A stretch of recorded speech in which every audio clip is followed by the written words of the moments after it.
No livro de Jó, capítulo 14, diz assim: o homem nascido da mulher é de poucos dias e farto de inquietação, sai como a flor e murcha, foge também como a sombra e não permanece. E não permanece. Então, o que é nascido de mulher não é eterno, não permanece. Mas a palavra garante que todo aquele que faz a vontade de Deus permanece para sempre. E quem faz a vontade de Deus é aquele que é filho de Deus.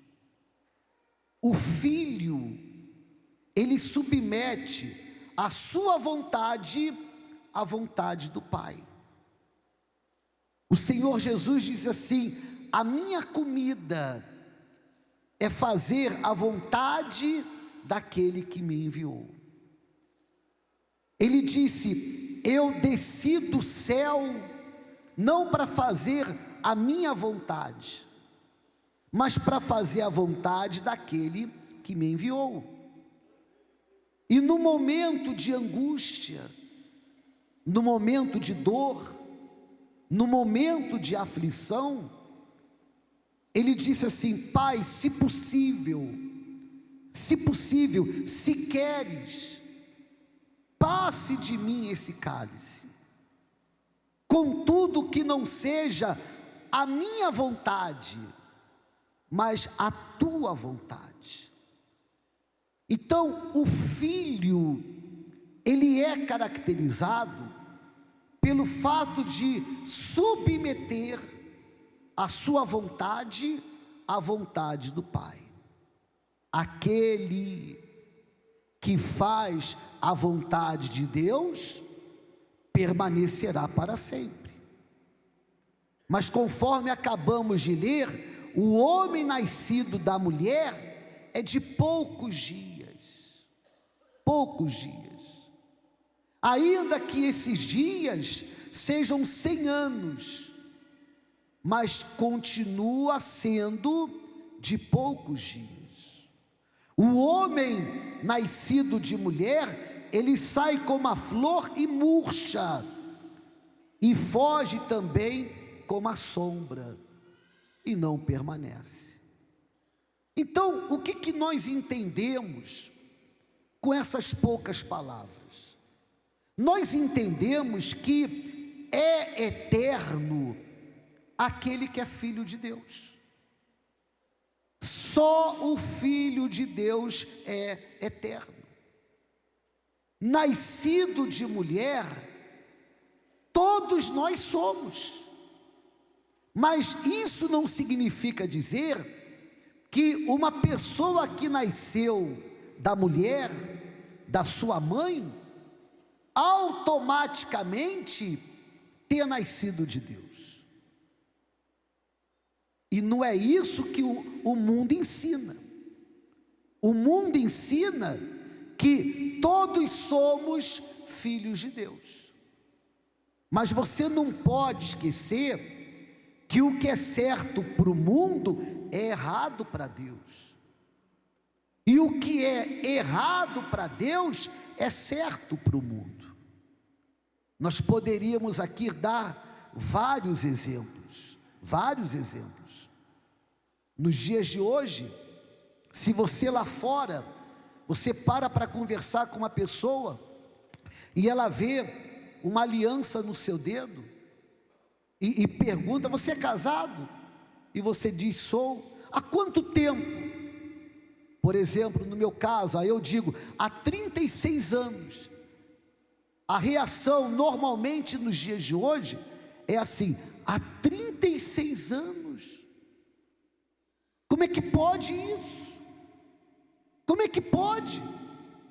Porque os valores estão trocados. O que é comum para o mundo, o que é normal para o mundo, é a pessoa falar: não, eu estou no meu 3º casamento. Aí a outra diz: ah, sim, eu também estou no meu 2º. Nos dias de hoje é assim. Como também em relação ao dízimo. Nos dias de hoje, você fala do dízimo lá fora, você fala das primícias, e a pessoa já vai associar o dízimo ao roubo. Está certo, mas associa a pessoa equivocada. Associa no sentido de falar: ah, a igreja está roubando, o pastor está roubando. Então associa o dízimo ao roubo, mas de maneira equivocada. E o dízimo, na realidade, está associado ao roubo, mas ao roubo a Deus. É o que diz a Bíblia.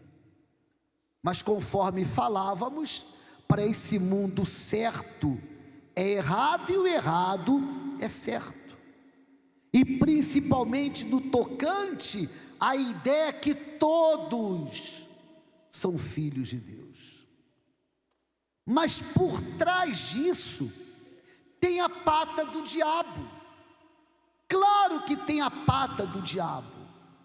Porque uma vez que venha a existir esse pensamento que todos são filhos de Deus, como também todos os caminhos levam a Deus, então a pessoa vai responsabilizar a Deus pelas suas dores. Ela vai responsabilizar a Deus pelo seu sofrimento. Nunca creu em Deus, nunca se voltou para Deus. Mas quando acontece o inesperado, diz assim: ah, se Deus existisse, isso não estaria acontecendo. Então, só quem é filho de Deus é eterno. O homem nascido dos pais, do relacionamento do pai, da relação, melhor dizendo, da relação do pai com a mãe. Então esse homem nascido da relação dos pais, nascido de mulher, conforme a palavra diz, é de poucos dias. Ele não é eterno.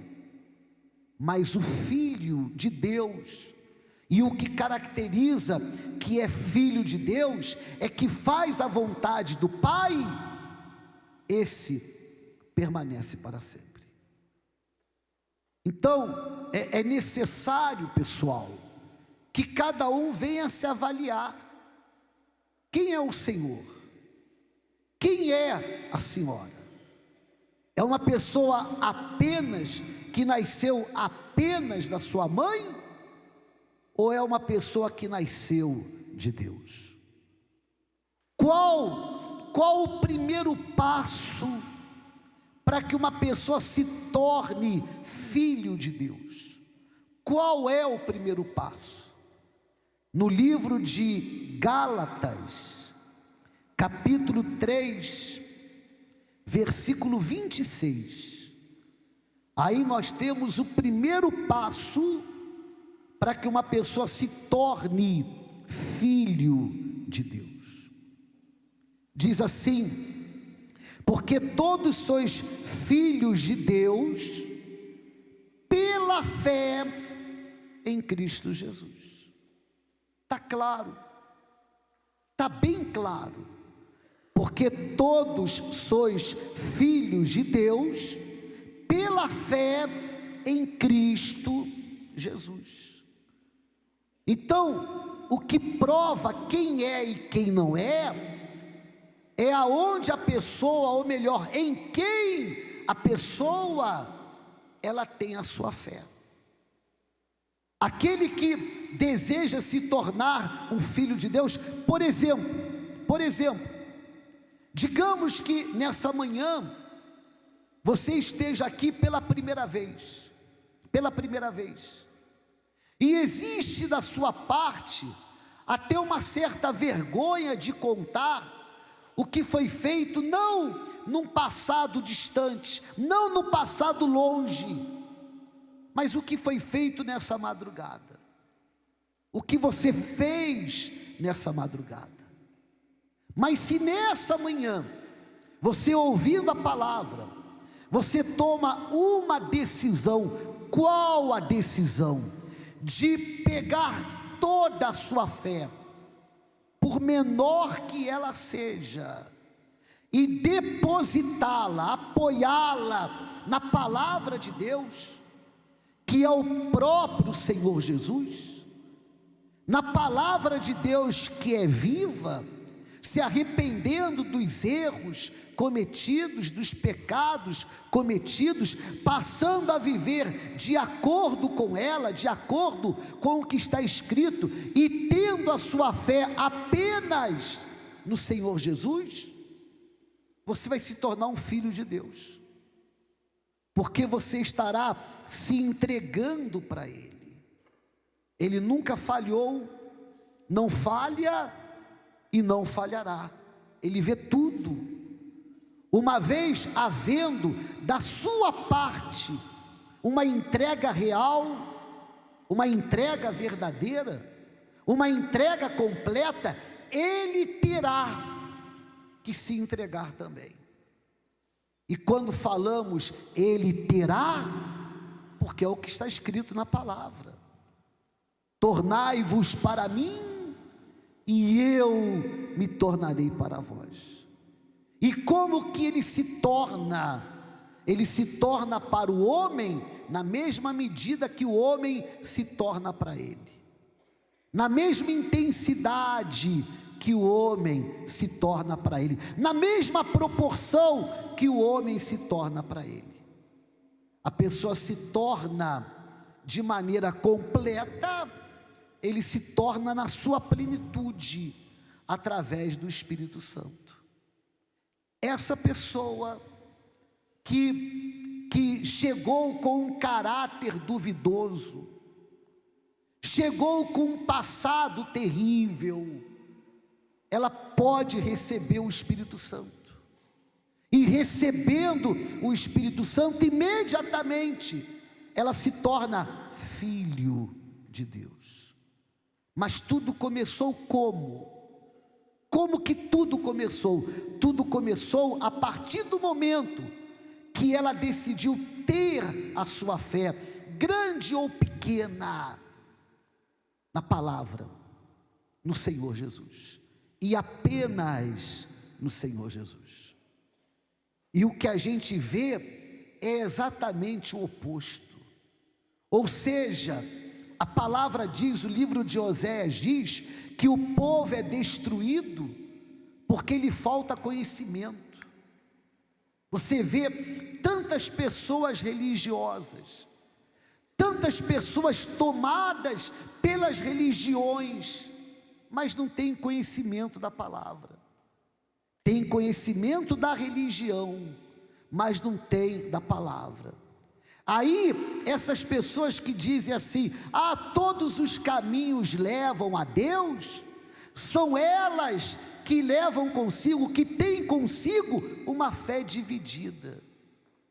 Dizem: eu também creio no Senhor Jesus, mas tratando-se do Senhor Jesus, que é uma referência de quê?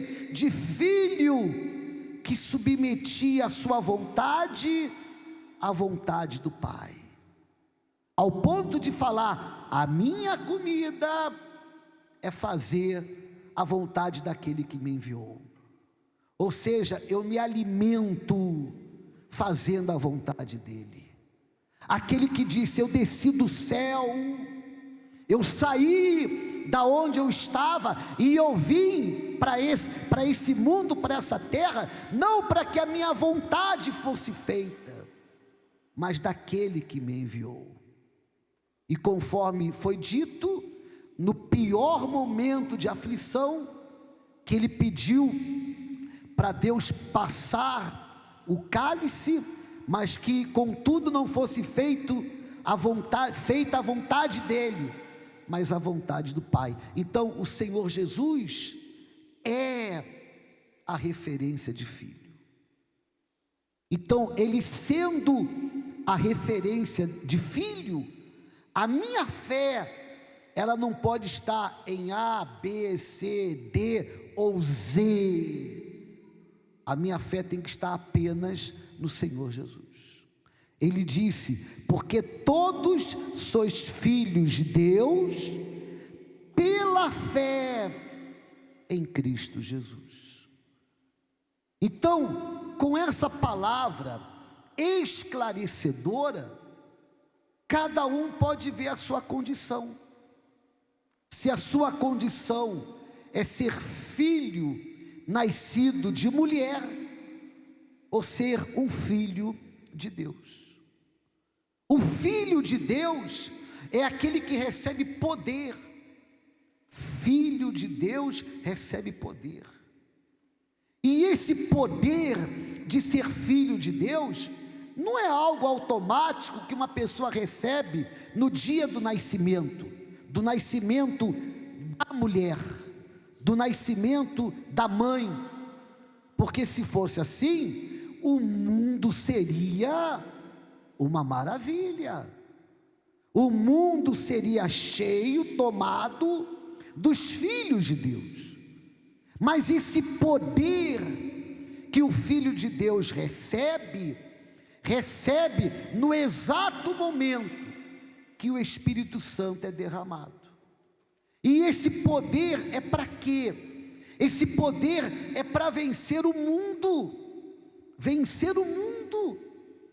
Se o Filho de Deus recebe poder para vencer o mundo, ele se dará por vencido por causa de uma decepção?